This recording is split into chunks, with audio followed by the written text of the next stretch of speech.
சின்ன பையன் விளையாடிக்கிட்டு இருக்கிறான் அந்த கடல் அலையில. விளையாடும் போது அவன் செருப்ப கடல் இழுத்துட்டு போயிடுச்சு. உடனே அந்த கடற்கரை மண்ணுல எழுதி வச்சிருக்கிறான், இந்த கடல் ஒரு திருடன் அப்படின்னு எழுதி வச்சிருக்கிறான்.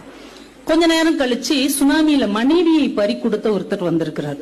அவர் அப்படியே அந்த கடலை அப்படி விரிச்சு பார்த்துக்கிட்டே இருந்துட்டு அந்த கடற்கரை மண்ணுல அவர் எழுதியிருக்கிறார், இந்த கடல் ஒரு கொலைகாரன் அப்படின்னு எழுதியிருக்கிறார். அன்னைக்கு நிறைய மீன்கள் கிடைக்கப்பட்ட ஒரு மீனவன் அதே கடற்கரை மண்ணுல எழுதுனா, இந்த கடல் ஒரு கொடையாளி அப்படின்னு எழுதினான்.